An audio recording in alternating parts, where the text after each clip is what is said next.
Oi. Deixa eu entrar aqui. Já entrou. Não, pelo meu celular. Deixa assim, melhor. Depois você bota pra você. Você tá falando. Eu sei.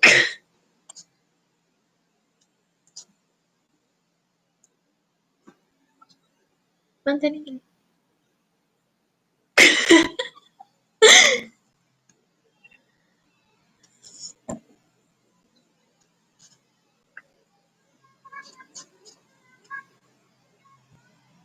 Oi, gente. Boa noite, tudo bem? Espero entrar mais gente, mas sejam muito bem-vindos. Vou entrar por aqui.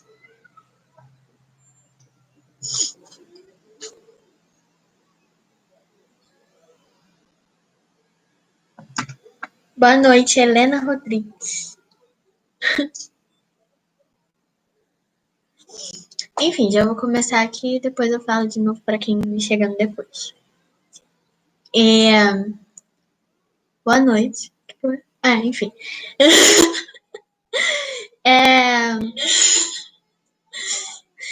Eu tô aqui para dar os recados de sempre. E é isso. Pedir para vocês se inscreverem no nosso canal no YouTube, Time das Crianças e Igrejas Américas. E avisar que no dia 25 vai ter o nosso primeiro culto presencial, culto com crianças. Então você pode chamar seu filho, seu sobrinho, seu neto, que tá acabando as vagas já, graças a Deus, foi tudo muito rápido. E a gente fica muito feliz. E é isso. Também seguir lá nosso Instagram, Time das Crianças e Igrejas Américas. E é isso. Pra orar, verdade. Eu vou fazer uma oração aqui rápida para o Homer vir para cá começar a segunda da palavra. Senhor, eu te agradeço, meu Deus, por mais uma oportunidade de estarmos aqui, Senhor, te adorando, Senhor, uma oportunidade de conhecer mais a tua palavra, Senhor. Muito obrigada por tudo que o Senhor tem feito em nossas vidas. Muito obrigada por que cada dia o Senhor está sendo mais bondoso, mais grandioso em todas as nossas vidas, meu Deus. Te agradeço por tudo, que o Senhor nos dê uma semana muito abençoada. Em nome de Jesus, amém. Amém. É isso, gente. Beijo. Obrigado, Sofia.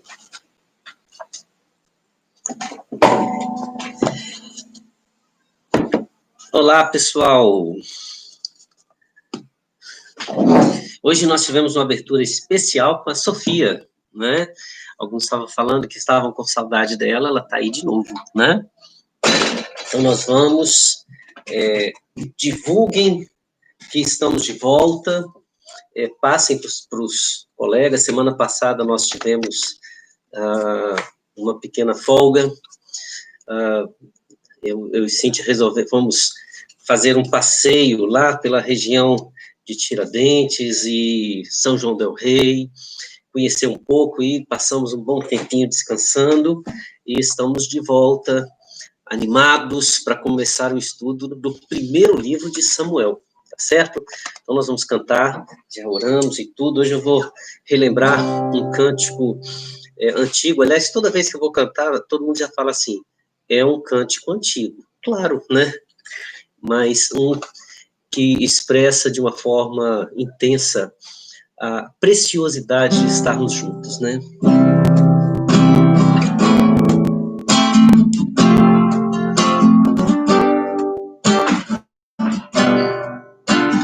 Como é precioso, irmão, estar bem junto a ti, e juntos lado a lado andarmos com Jesus e expressarmos o amor que um dia Ele nos deu pelo sangue do Calvário. Sua vida trouxe a nós a aliança no Senhor.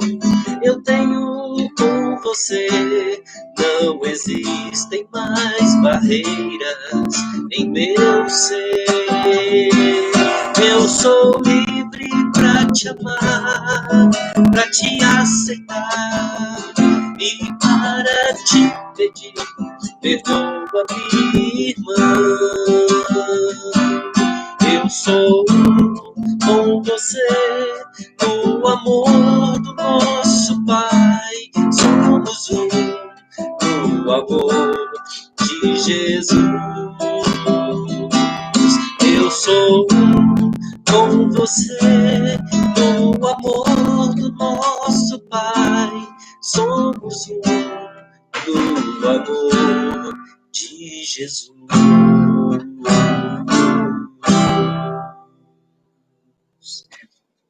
Como é precioso experimentarmos e vivermos o amor de Deus na vida de cada um dos nossos irmãos em tempos tão difíceis. Nada mais precioso do que o amor de Deus para nos unir, né? Uma das cenas mais preocupantes da Bíblia, quando fala dos últimos tempos, está exatamente ligado com essa palavra, que diz que o amor de muitos se esfriará. Mas aquele que está em Cristo Jesus, ele não vai permitir que este amor se esfrie, se apague, né? É a marca da presença viva do Senhor Jesus no nosso coração, certo?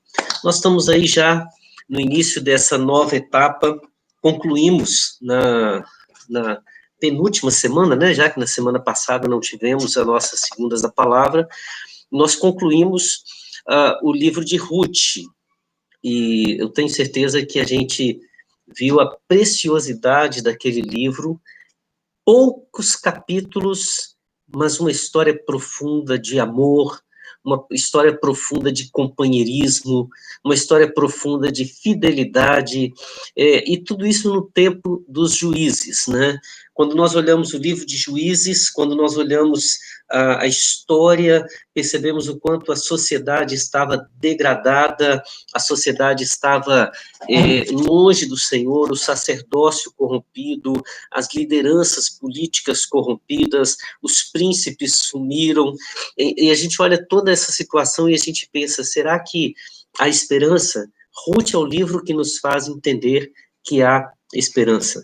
Uma moabita, que é parte de um povo que deveria ser, inclusive, não era nem bem-vindo no meio do povo de Deus, ela nos ensina a ter esperança. Irmãos, eu fico muito impactado com algumas mensagens que são tão antigas e parece que a gente tem perdido, né?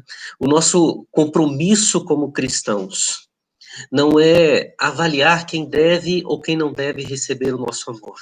É amar como Cristo amou a sua igreja.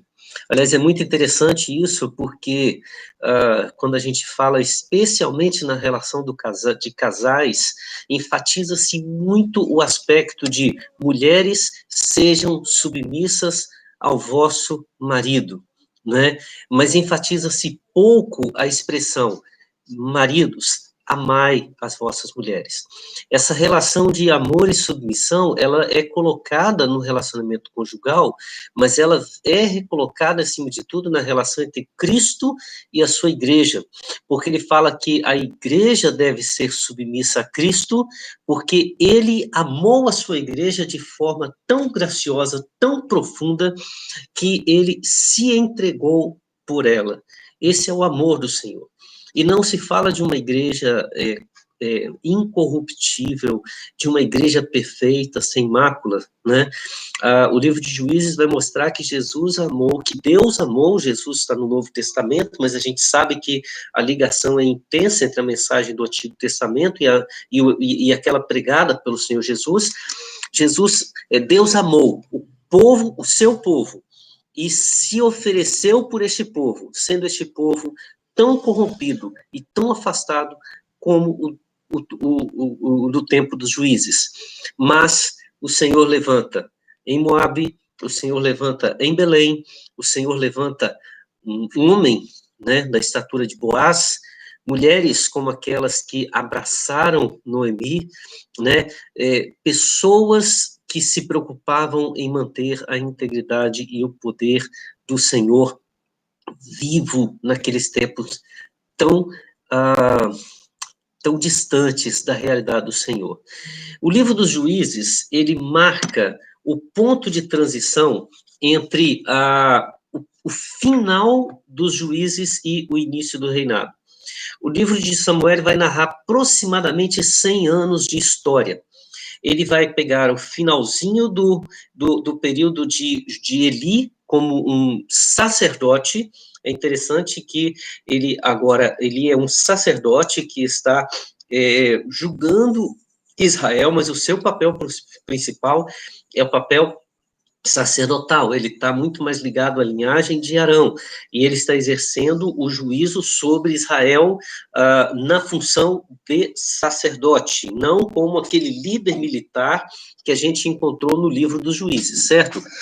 Nós vamos encontrar a vida de Samuel desde o seu nascimento até o período da morte de Saul no primeiro livro, e no segundo livro de Samuel até a sua morte. Isso nos faz ter a certeza que não foi Samuel o autor deste livro, né? Ele pode até ter escrito boa parte das histórias, mas alguém próximo a ele, alguém conhecedor dessa história, vai relatar a história de Samuel. Qual a importância de Samuel? Samuel nasce nesse período, ele é fruto de uma oração poderosa, mas, acima de tudo, ele é fruto do poder de Deus em resposta a uma oração.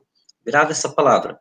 A oração não tem a finalidade de fazer Deus mudar de ideia. A oração tem a finalidade de nos fazer compreender a vontade do Senhor. Ana ora por Samuel, mas o propósito de Deus já era que Samuel viesse através de Ana. Então, Ana é levada a orar, e na oração de Ana, ela compreende o poder de Deus. E o poder de Deus vem para que Samuel chegue como um instrumento do Senhor para atender a um pedido antigo do povo, que, novamente, nós vamos entender a ação de Deus em todo o livro. É Deus quem desperta a oração de Ana, quem atende o seu pedido, que cuida de Samuel, é a Samuel que Deus fala no livro. Em várias ocasiões nós vamos encontrar a voz de Deus ativa na vida de Samuel, né? E é Samuel quem unge o primeiro rei, que é Saul, e é Samuel também quem vai ungir o rei Davi, que vai ter a sua história de uma forma mais enfática no segundo livro e depois no primeiro livro dos reis, tá certo? Então, hoje o que nós vamos fazer? Nós vamos dar aquela viagem panorâmica sobre o livro de Samuel, estudando, analisando um pouco dos personagens que fazem parte dessa história. Sabendo que Samuel é o ponto-chave, ele é aquele que vai encerrar o período dos juízes, vai iniciar o período de do reinado, ordenando Saul, e é também aquele que vai ordenar o rei segundo a vontade de Deus. É muito interessante pensar nessas figuras, porque há muitas palavras de Samuel direcionadas a Eli, no sentido de mostrar para Eli, né, os seus erros, os erros dos seus filhos, a corrupção que existia em Israel no tempo dos juízes. Também é Samuel quem vai mostrar ao povo o que significa o pedido deles de ter um rei, né? Samuel vai mostrar para o povo os direitos que o rei tem, vai mostrar para o povo o sentimento. Aliás, tem até um momento na história de Samuel que ele fica profundamente entristecido por ver o povo desejando que um outro homem, uma outra pessoa exerça um papel de reinado como se fosse um desprezo ao reinado do Senhor, e Samuel se sente entristecido por isso, né? E Deus fala com ele: olha, não é você que eles estão rejeitando a mim, né? E essa rejeição vai fazer eles escolherem aquele que mais lhe agrada, né? Que seria, no caso, Saul. Nós vamos ver isso hoje. E, por outro lado, nós vamos encontrar a figura de Davi, que é aquele homem que Deus escolhe para reinar. Gente, é interessante pensar assim: o reinado, de certa forma, está no propósito de Deus, mas Deus permite que a sua nação entenda o que é fazer a sua vontade e o que é fazer a vontade do Senhor. Mais ou menos assim. Israel é aquele menino que está batendo o pé e dizendo, eu quero, eu quero, eu quero, eu quero, eu quero. E Deus está dizendo, não é o melhor para você. Mas ele está, eu quero, eu quero, eu quero, eu quero. Então Deus diz assim, toma, como um bom pai, né? Que alguns falam, para o bebê não chorar, para o filho não ficar chateado, para não ter traumas no futuro, entrega tudo que quer, dá tudo que quer, atende à vontade e aí entrega. Depois a própria pessoa vê as consequências da sua má escolha. Então Deus já tem preparado aquilo que é o certo, aquilo que é o melhor, aquilo que é para o bem do seu próprio povo. Né? Samuel é a ligação, então, entre 3 períodos: o fim dos juízes e o início do reinado segundo o coração do povo de Israel, e o fim do reinado segundo o coração do povo de Israel, e o reinado segundo o coração do Senhor, tá certo?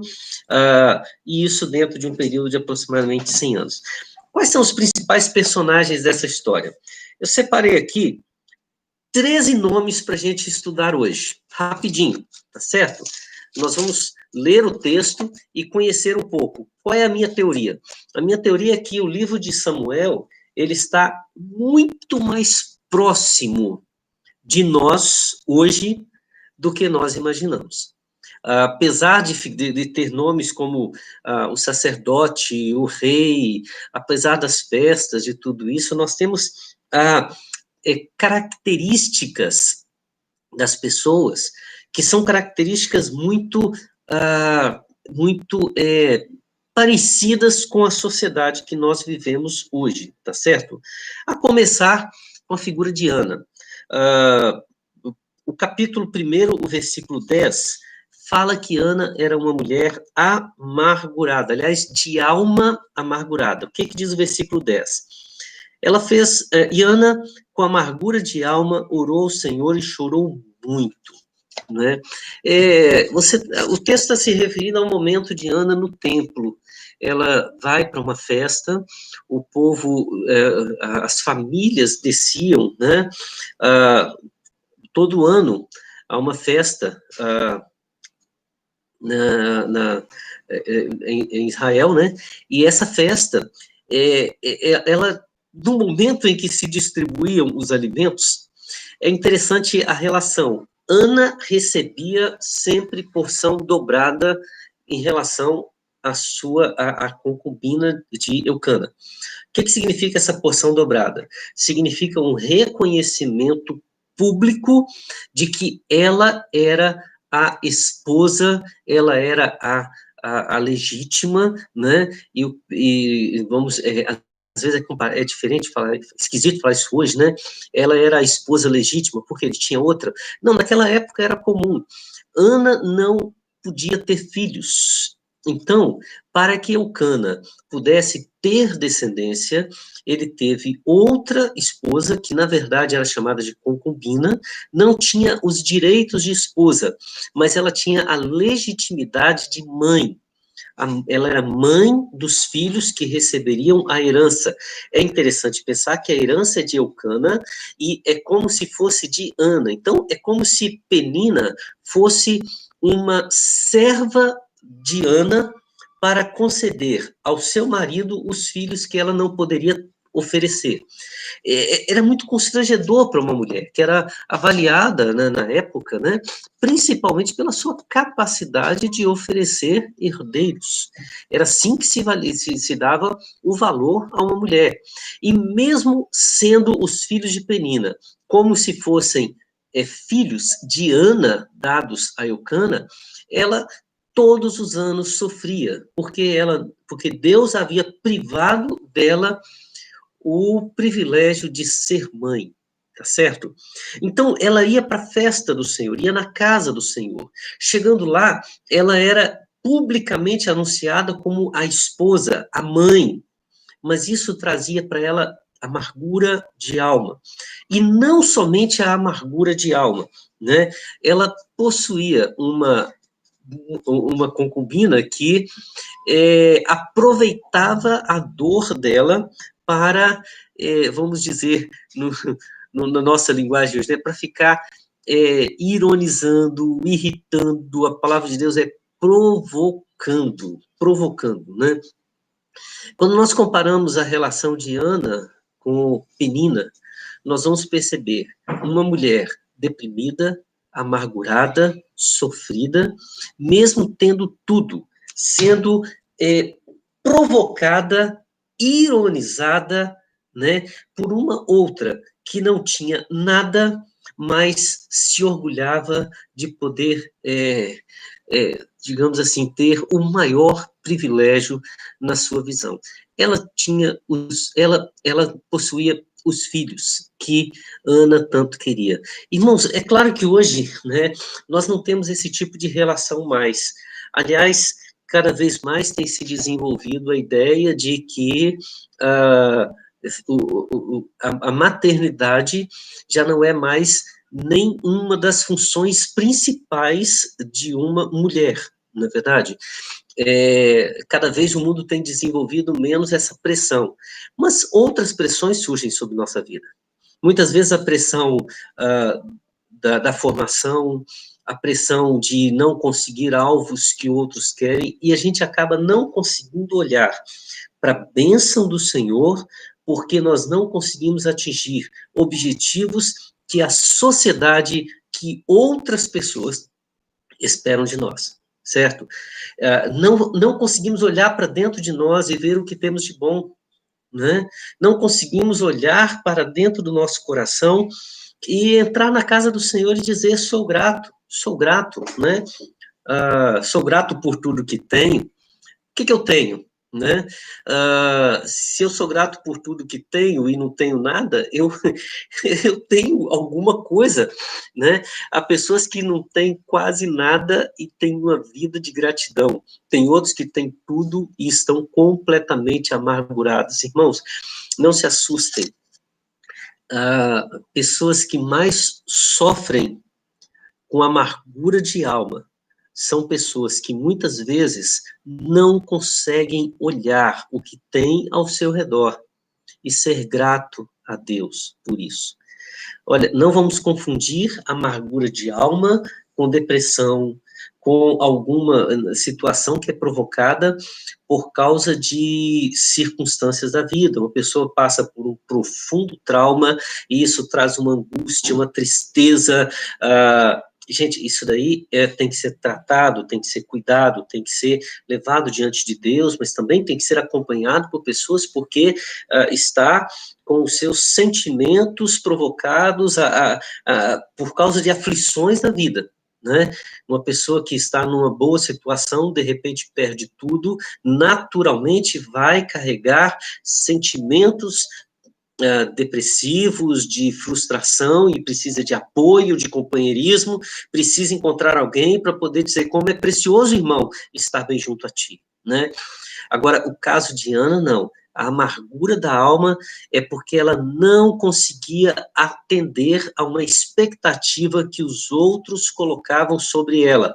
E pior, nem colocavam, porque o Cana, ele olha para ela e a trata com a dignidade que ela deveria ter, mas ela não consegue se ver sem se cobrar, tá certo? Essa é a Ana. É uma pessoa que, por mais que seja a esposa, por mais que tenha o amor e o favor do marido, por mais que esteja na presença de Deus, esteja em festa, ela não consegue segurar a sua alma em alegria. Ela despeja a amargura por não ter recebido de Deus a maternidade. Penina. Penina é aquela pessoa que sabe aproveitar a fraqueza da sua rival. É interessante a palavra rival, como Penina é tratada no versículo 6, não é? O texto diz que Penina, sua rival, a provocava excessivamente para a irritar, porque o Senhor a tinha deixado sem filhos. Né? Lucas, você pega um copo de água? Desculpa. A ideia é, eu estou vendo o ponto fraco do outro, e agora eu vou tocar neste ponto. eu vou atingir esse ponto fraco. Eu tenho visto ao longo do ministério e em muitas situações da vida como que nós conseguimos ter um caráter parecido com o de Penina em muitas áreas da nossa vida. Por exemplo, a gente, quando quer desfazer de uma outra pessoa, a atitude que a gente faz é tentar tocar nos seus pontos fracos e expor a sua fraqueza. Eu trabalhei durante 4 anos na área da siderurgia, e era muito interessante uma situação que muitas vezes falava, era na área da siderurgia, e eu sempre gostei, minha formação técnica é na área de metalurgia, mas isso eu creio que serve em todas as áreas profissionais. Quando surge uma vaga para promoção, normalmente existe uma competição natural entre os prováveis, aquelas pessoas prováveis, obrigado, que seriam promovidas, para tentar conseguir chamar a atenção para aquela vaga. Como é que uma disputa poderia ser feita? Bom, claro, eu vou mostrar a competência do meu trabalho. Eu vou mostrar o quanto eu sou melhor do que o outro que está concorrendo à mesma vaga que eu, correto? Bom, normalmente não é assim. Normalmente, tenta-se denegrir a imagem do outro. Normalmente, tenta-se demonstrar as falhas, os problemas, as fraquezas, as dificuldades. Essa é uma técnica muito usada no sentido de dizer, se eu conseguir mostrar que nenhum dos outros é bom, sobra eu. Mas, ao mesmo tempo, uma forma tão mesquinha de se ganhar alguma promoção, vocês não acham? O que é melhor? Você ser a última opção dentre os piores ou você ser a melhor opção entre os melhores? Penina acreditava que a situação dela era uma situação de favorecimento, apesar dela não ter nenhuma capacidade de competir com Ana. Então, o que ela tentava fazer? Tentava levar Ana a ser a sua... amargurar o seu sofrimento mais e mais. Talvez na cabeça, a gente não tem essa visão aqui, mas talvez na cabeça de Penina era mais ou menos assim, eu vou irritar, provavelmente ela levava os filhos a ficarem provocando, e quanto mais ela for provocada, pior ela vai ficar, e quanto pior ela ficar, né, mais eu serei favorecida. Observe, irmãos, não é assim que a gente deve agir na vida dos outros. A gente precisa aprender a valorizar até mesmo aqueles que são os nossos adversários, né? Essa atitude de denegrir para sobrar, ela é uma atitude extremamente maligna. Eu tinha um amigo que falava que a principal ferramenta que o diabo usa na vida do crente é uma cunha, né? É aquela ferramentazinha pontuda, né? Aquela que você encontra uma fresta em uma madeira, em algum lugar, você põe a pontinha da cunha e vai martelando para abrir o espaço e dividir a peça que está em jogo. Penina é dessas. Ela encontra o ponto fraco do outro e procura destruí-lo para ver se consegue alcançar algum objetivo ou algum benefício para si mesmo, né? Quem é Eucana? Eucana é uma pessoa bastante interessante. O versículo 8, ele mostra um papel uma palavra muito importante dele, que diz assim, Ana, ele olha para Ana, que vê que ela não está comendo, que ela não está satisfeita, que ela está chorando, que ela está amargurada, e ele fala assim, Ana, por que você está chorando? Por que você não quer comer? Por que você está tão triste? Eu não sou melhor para você do que 10 filhos. Alguns podem pensar assim, gente, o cara é exibido, né? Ele acha que para Ana ele deveria ser uma preciosidade melhor do que 10 filhos. Lembra que quando estudamos a respeito de de Ruth, houve uma declaração semelhante em relação a Ruth e Noemi, né? Na verdade, é uma forma de expressar a importância e o valor. A palavra a priori de Eucana é de alguém que tem um amor que não depende das condições. Eucana está dizendo para ela assim: Ana, não há razão para você chorar. Ana, não há razão para essa amargura toda. Ana, não há razão para essa tristeza toda, para você não comer, para você não se alegrar no Senhor. Deus te privou de filhos, mas te deu um marido que te ama, que te valoriza, que te honra. Gente, é muito interessante pensar dessa forma, mas ao mesmo tempo que você encontra um amor incondicional, que você encontra um homem desejoso de ver a sua esposa para cima, você encontra um homem insensível para com a dor da sua esposa, e mais ainda para com a situação que ela vivencia. Provavelmente, Penina fazia as provocações escondidas, mas dos dois, ou Ana nunca contou para Eucana, e ele nunca procurou saber as razões da dor, né? Por isso começa com: por que você não come? Por que você está chorando? Por que você está tão triste? É um porquê meio que retórico, tipo assim, eu estou te perguntando, mas eu não me interessa na resposta. Ou ele não tem interesse, ou ela não expõe. Uma outra opção é que ela, uma vez que já tenha exposto, não viu nele interesse em tratar a situação, certo?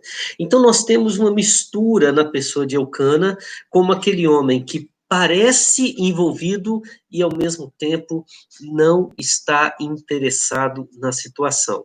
Ana vai resolver no templo, e no templo ela encontra a outra personagem desse livro, que é o sacerdote Eli. Nós vamos ter um bom tempo para estudar sobre o sacerdote Eli. Eli é aquele, já está idoso, né?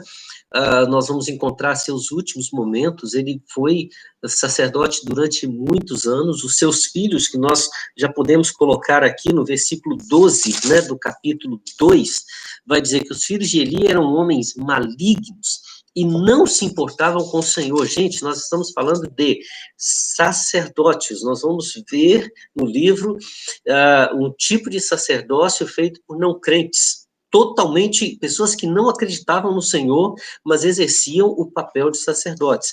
É muito interessante que existem alguns países hoje, especialmente na Europa, onde o trabalho na igreja é um trabalho público. Então, o sacerdócio, você tem um concurso público e a pessoa tendo um título, por exemplo, em teologia, pode se tornar, faz um concurso e se torna um pastor ou líder de uma igreja. E existem muitos que fazem o curso, se tornam pastores, mas são ateus, né? E por isso você vê uma degradação cada vez maior da fé. Então você olha, poxa, isso aí é uma coisa tão difícil de imaginar. Não, não é. Pode se tornar uma profissão, uma herança. Às vezes a gente fica pensando hoje quais são os grandes problemas da vida cristã e nós muitas vezes achamos que algumas pessoas, nós olhamos, por exemplo, Jesus encontrando no templo pessoas que se orgulhavam de serem filhos de Abraão, né? Nós vamos encontrar várias vezes problemas de pessoas que carregam muito mais orgulho da sua descendência. Eu sou de quinta geração de presbiterianos, eu sou de terceira geração, sou quase descendente de Simonton, né? Acho que Deus privou Simonton de ter filhos, porque Simonton teve uma filha, e essa filha não casou, não teve filhos, então nós não temos descendentes vivos de Simonton, que senão eles seriam quase idolatrados na igreja, e assim por diante, porque muitas vezes a gente carrega mais orgulho da nossa história, né, do que, de fato, quem somos. Nós vemos os filhos de Eli como sendo filhos de um sacerdote que se conformou com o seu ministério, aceitou toda a situação que estava acontecendo com Israel e simplesmente viveu profissionalmente o seu ministério. Ele estava muito mais preocupado em morrer em paz e cumprir seus papéis do que em verdadeiramente ver suas ovelhas alimentadas, satisfeitas e temendo ao Senhor. Ele não repreendeu seus filhos. Tem um momento lá que ele chama a atenção dos filhos, mas é como se fosse muito mais uma coisa proforme do que uma verdadeira chamada de atenção para que eles servissem ao Senhor. Então, veja a história. Nós temos uma família com Eucana, Penina e Ana. Eucana, alguém que ama a sua esposa, mas ao mesmo tempo que tem um amor incondicional, está insensível à situação dela. Nós temos uma adversária que provoca e faz com que a amargura da alma dela se torne cada vez mais intensa. E nós temos Ana, essa mulher, que tem tudo para adorar ao Senhor, com a alma amargurada, indo ao templo buscar o consolo do Senhor.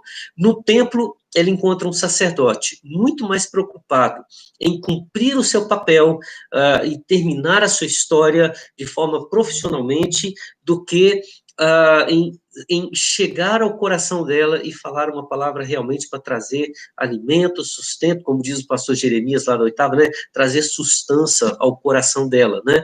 E que tem filhos maus, perversos. Irmãos, que combinação terrível, não é verdade? Será que Deus pode agir e fazer alguma coisa diferente nessa história? Claro que pode. É interessante que, enquanto o marido está preocupado com a tristeza de Ana, o sacerdote chega e ele tem uma visão tão equivocada da visão do que Deus está fazendo, que ele confunde ela com uma mulher embriagada. Provavelmente ele já está acostumado a ver várias mulheres entrando no templo embriagadas, né? E a ideia da embriaguez ali é literalmente elas se desviaram completamente do propósito da festa, que era uma festa de adoração ao Senhor, de alegria no Senhor, e elas acabaram indo ao templo com o objetivo de se desculpar ou fugir da vergonha que estavam passando, né? E ele chama Ana de filha de Belial, né? Ao invés de olhar para casa, é melhor julgar os outros. E ela fala, não, o que eu estou colocando é minha amargura de alma diante do Senhor. Naquele momento, ele tem um período de lucidez e ele olha para aquela mulher e fala, Deus abençoe a sua oração. Mal sabia ele o que ele estava dizendo, porque Ana estava orando por um filho e consagrando esse filho ao Senhor. Ela disse, se eu tiver um filho, eu o devolverei ao Senhor. E isso significa que ela iria levar o filho para Eli cuidar dele, né? No tempo certo. E é isso que acontece, né? Samuel, então, nasce. Depois disso, nós vamos ver que Ana tem vários outros filhos. Ela, no tempo em que Samuel foi desmamado, provavelmente naquela época, com 7 anos, 6, 7 anos, ele é trazido ao templo e passa a morar com Eli como um filho. E ali Eli passa a entender toda a direção de Deus na vida de Samuel. Samuel ouve a voz do Senhor, Samuel cresce com fidelidade ao Senhor, totalmente diferente dos filhos de Eli, e ali ele se torna uma autoridade no meio do povo de Israel. Eli morre e Samuel ocupa o lugar de Eli, não mais como um sacerdote apenas. Agora Samuel exerce o papel de juiz. O principal papel de Samuel, é ordenar os reis, né? Tanto Saul quanto Davi. O versículo 10 do capítulo 3 vai mostrar bem claramente que Deus preparou Samuel desde o princípio. Veja bem o que diz o versículo 10 do capítulo 3 do primeiro livro de Samuel. Diz assim, então o Senhor veio e ali esteve e chamou o menino como das outras vezes. Samuel, Samuel. E este respondeu, fala que o teu servo ouve.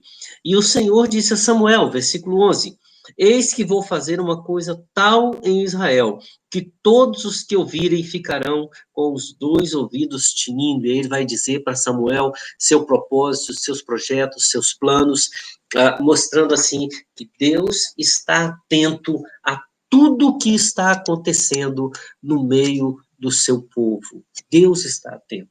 Apesar de toda a calamidade social, Deus está presente, vendo e cuidando. E no tempo certo, ele levanta o juiz, o resgatador, o sacerdote da nação. O povo, então, no versículo, capítulo 9, nós vamos dar um bom pulo aqui, vendo o outro personagem, né? Capítulo 9, versículos 1 e 2. Eu agora vou ser mais rapidinho. O povo, ele quer um rei. E o primeiro papel de Samuel, é mostrar ao povo quais são os direitos e os deveres de um rei. Então, ele olha para o povo e diz, quem vocês querem? Olha a descrição do rei segundo o coração do povo. Capítulo 9, versículos 1 e 2. Havia um homem de Benjamim, cujo nome era Quis, filho de Abiel, filho de Zeror, filho de Becorate, que era filho de Afias, benjamita, dono de muitos bens. Primeira característica aí, as duas primeiras características. Primeira, ele era um homem de uma herança, era um homem de uma história, de uma genealogia tradicional. Ele tinha uma família bem conhecida, benquista. E era um homem de muitos bens, rico.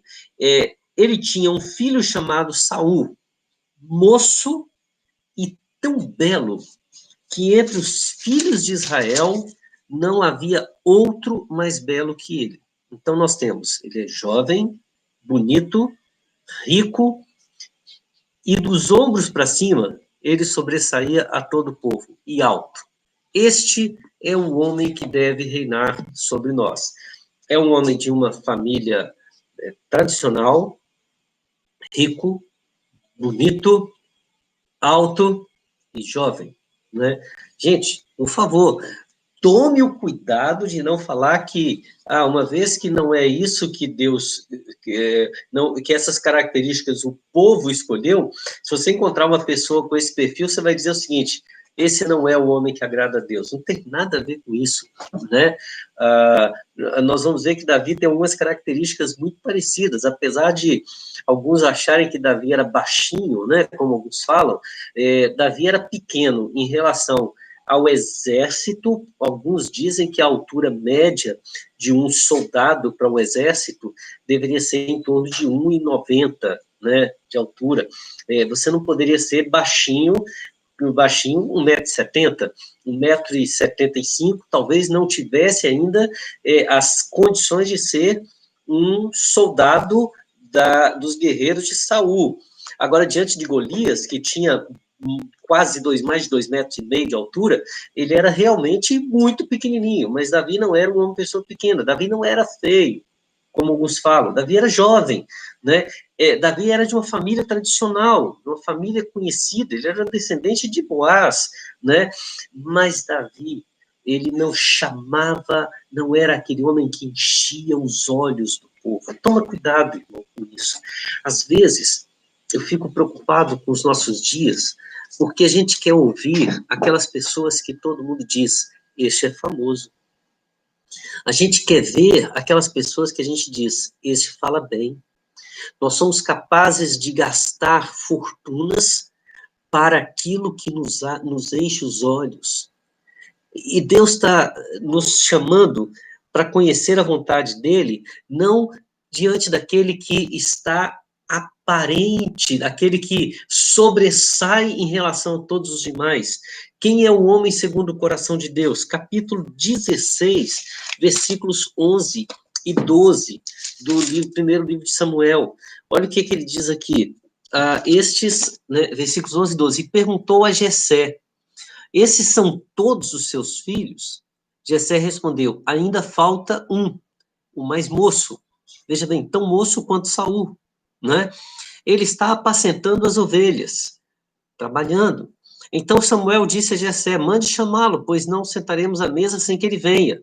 Então mandou chamá-lo e o fez entrar. Davi era ruivo, de belos olhos, de boa aparência. E o Senhor disse a Samuel: levante-se e unja-o, pois este é o rei. A diferença essencial entre Saul e Davi é que Saul foi o homem que se destacou no meio de todos os povos. Davi era um homem que foi esquecido, até mesmo pelos seus pais. Saul, ele era admirado. O povo olhava para sua altura, para sua beleza, para sua riqueza, olhava para as coisas que ele podia oferecer e acreditava que ele poderia ser a solução para Israel. Davi era aquele que era o mais moço, o mais incapaz, aparentemente o que não tinha nada para oferecer. Nada para oferecer. Mas era o homem que estava cuidando das ovelhas. É o jovem que estava em serviço quando todos os outros estavam naquele almoço especial para escolher o futuro rei, né? Irmãos, nem sempre aquele que salta aos nossos olhos é o que agrada aos olhos de Deus. Golias, no capítulo 17, versículo 46, é outro personagem muito importante nesse livro. Olha quantos temas nós temos para estudar, gente. Vamos ver quanto tempo vamos ficar nesse livro, né? Mas no versículo 46, nós temos uma frase muito interessante de Davi, que diz assim: hoje mesmo o Senhor entregará você nas minhas mãos. Eu o matarei, cortarei a sua cabeça e hoje mesmo darei aos cadáveres do arraial dos filisteus, as aves dos céus e as feras da terra. E toda a terra saberá que há Deus em Israel. É muito interessante a palavra de Davi, quando ele olha para si e diz: eu vou fazer, isso vai acontecer. Mas ele, em momento algum, diz que é porque Davi que Golias é um adversário páreo, que ele é um adversário páreo para Golias, na verdade, né? O que ele está dizendo é que não existe adversário para o Senhor. O Senhor, ele fala: olha, você vem a mim com todas essas armas, com esse aparato todo, mas eu vou a ti em nome do Senhor dos Exércitos.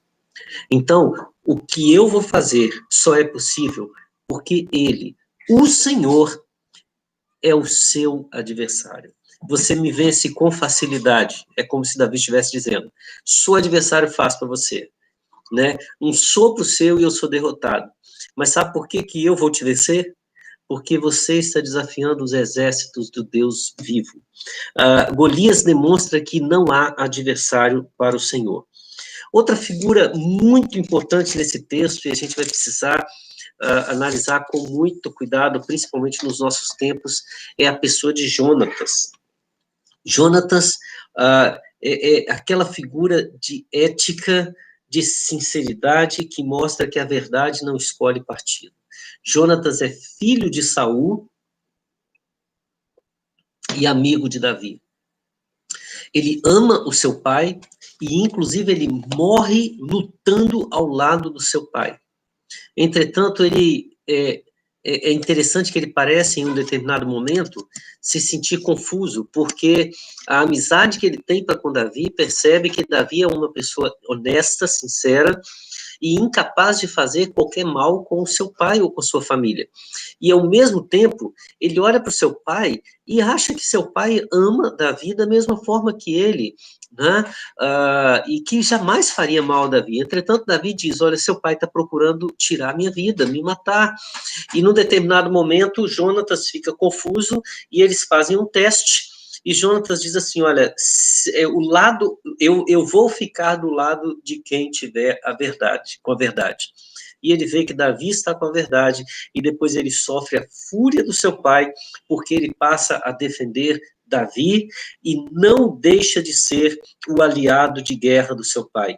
Irmãos, é muito interessante a figura de Jonatas, porque ele é aquela pessoa que nunca deixou de ser fiel e zeloso ao seu pai, ao rei, mas ele nunca deixou de defender a verdade e o que é certo, não é verdade? Então, é um texto muito importante. Agora, eu quero colocar 3 figuras que nós vamos também ter um momento muito especial sobre eles na Bíblia, a primeira está no capítulo 22, os versículos 9 e 10. É um sujeito que fala pouquíssimo dele, mas é um dos homens mais trágicos da história do livro de Samuel. O nome dele é Doeg. Tem até um livro, foi escrito pelo Simonton César de Araújo, chamado assim, Doeg, o Fofoqueiro. E o que ele fez? Ele só fez uma fofoca nesse livro, é só isso mesmo, né? O capítulo 22, versículos 9 e 10, diz assim: Então Doeg, o edomita, que também estava com os servos de Saul, disse: Eu vi o filho de Jessé chegar a Nobe para falar com Emelec, filho de Aitube. A pedido dele, Emelec consultou o Senhor, também lhe deu mantimentos e a espada de Golias, o filisteu.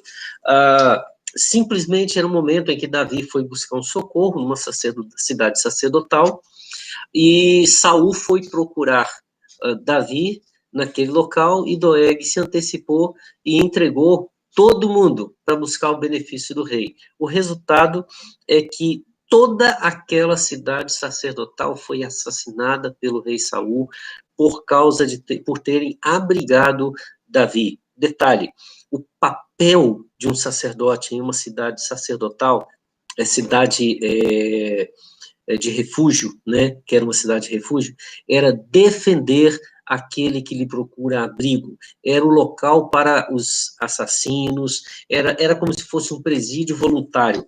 Então, Davi procurou o lugar que ele tinha segurança, o sacerdote fez o que tinha que fazer, e Doeg, ele, através da sua língua assassina, ele levou o rei a furiosamente matar e eliminar todos daquela cidade. O capítulo 25, o capítulo 25, de uma forma geral, vai falar das duas últimas personagens que a gente vai estudar nesse texto, que é Nabal, um homem imprudente, um homem que é movido pela situação, ele deixa de fazer justiça simplesmente por quê? Porque ele sabe que Davi está fugindo de Saul, e Davi pede apoio, pede abrigo, pede alimento, né, para os seus soldados. E ele despreza Davi por ser Davi o homem que está fugitivo. É mais ou menos a história, né, que nós encontramos com as tribos em Juízes, que quando Gideão foi pedir ajuda, eles falaram o seguinte, né, olha, você já venceu nossos inimigos? Quando vencer os nossos inimigos, aí vem aqui que a gente te ajuda, mas enquanto você não vencê-los, você não é ainda nosso aliado. Depois ele volta e acerta as contas com o pessoal.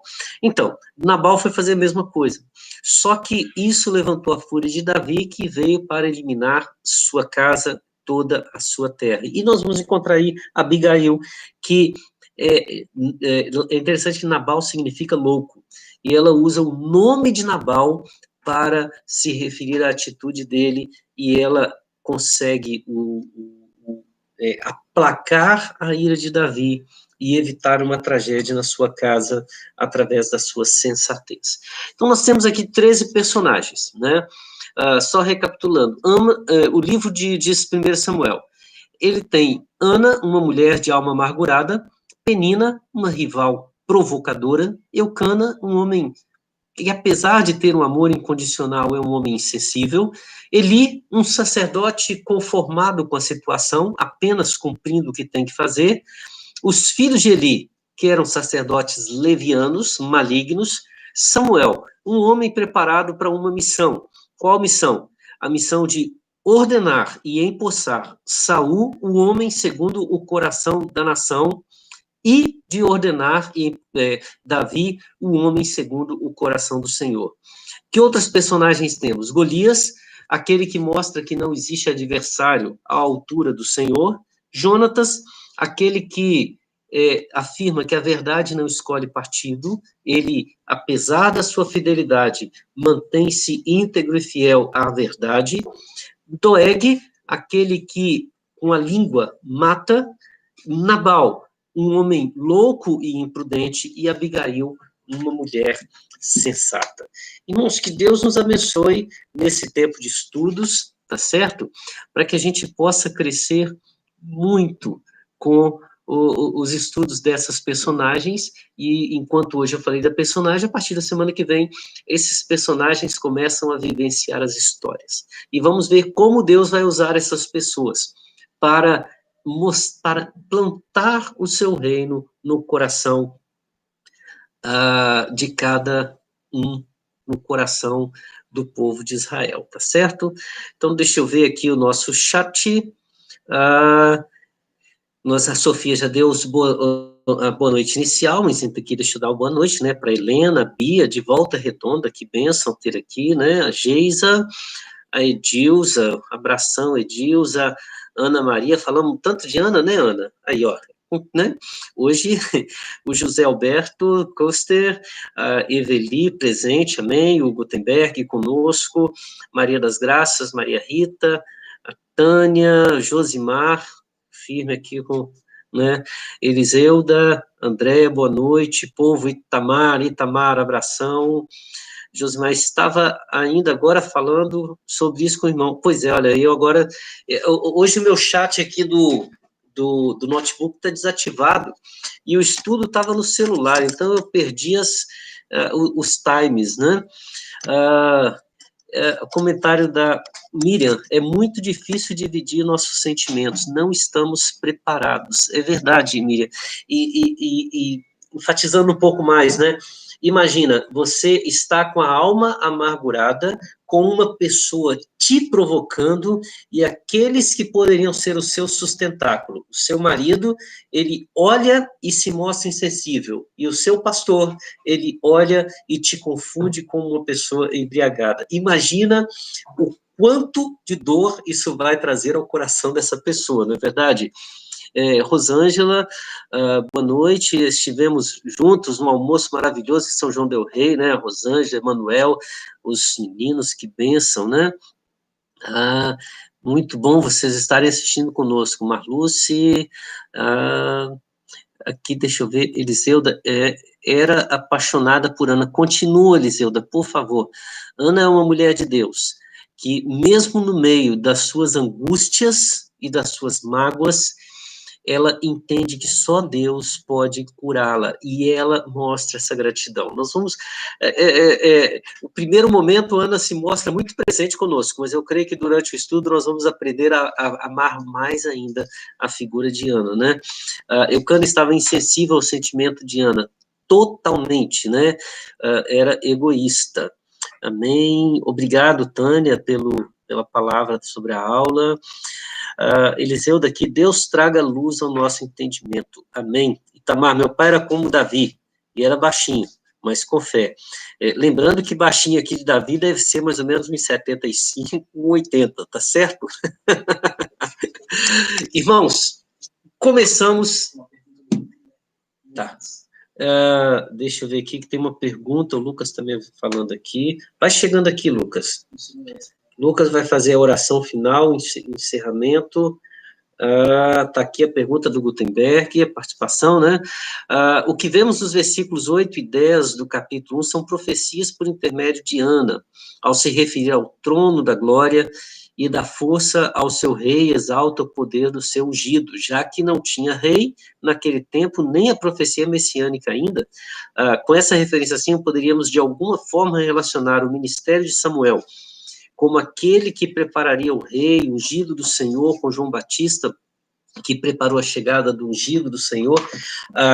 Com certeza, inclusive, o cântico de Ana, o cântico de Débora e o cântico de Maria, no nascimento de Jesus, né, eles são cânticos muito próximos de exaltação à grandeza de Deus. Então, nós vamos ver ações maravilhosas do Senhor nesse texto. Mas esse daqui, Gutenberg, a gente vai, durante a história, vai trabalhando um pouco mais, e a gente vai entender essas nuances messiânicas que existem no livro de Samuel.